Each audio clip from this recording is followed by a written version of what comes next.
50 years ago, I started with a calf named Tony in 4-H, and from there we've grown today to a feedlot that we're permitted for 5,200. And through that evolution, we've started here in 1977 when we started farming, and we have grown from 350 head today to the maximum capacity of 5,200. And through that process, we've worked with different companies. We've worked with Iowa State University, we've worked with Iowa Cattlemen's, IBIC, and growing this in different ways that we've called alternative technology, where we've brought different ways to feed cattle here and different ways to process cattle here. So through the years, we've grown, we've doubled about every time that we've expanded.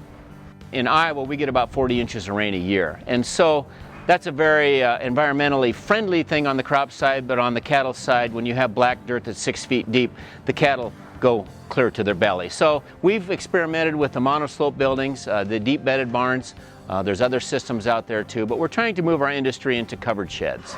In the growing season, we clean around the outside of each pen twice a week, and then we also add bedding twice a week. So there's always a dry place for the cattle to lay. The other thing with the monoslope building is the way the sun is. In the summertime, the cattle are completely shaded, and in the wintertime, the sun goes clear to the back. So we're trying to use that natural light and natural heat and temperature in the barns to actually give the cattle a great environment.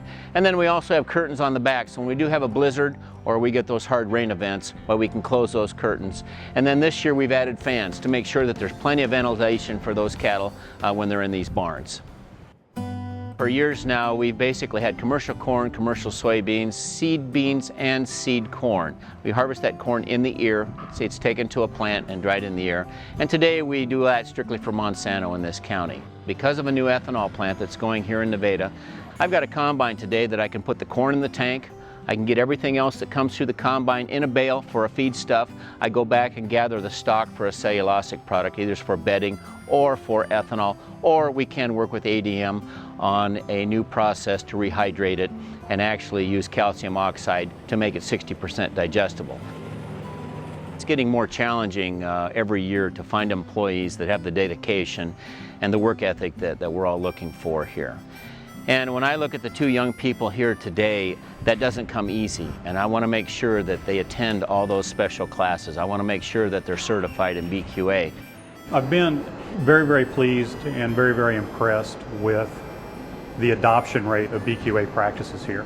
It doesn't just happen when I'm here. It's an ongoing, it's well established out here, the use of BQA principles, whether we're handling cattle or giving injections or how we keep records or the protocols that we have together. It's just part of the way that Bill and his crew do things out here at Kowser Cattle Company on a daily basis.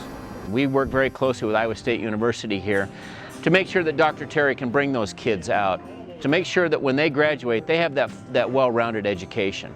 Bill has a classroom up above the feed mill. It's just a great facility to have and to utilize.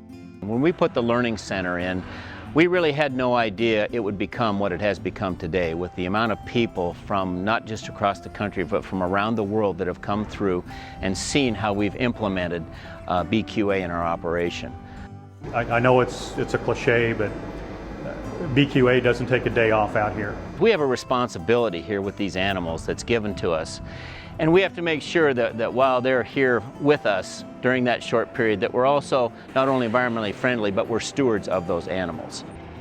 It's really been a rewarding relationship for Iowa State and for the College of Veterinary Medicine especially, to be able to work with Bill and Nancy and the crew out here and utilize the cattle and the facilities to really teach BQA methodology as well as standards of care.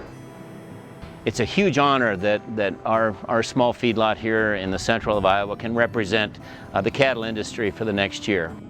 We do have one of the best products in this country and in the world, and it's all about beef.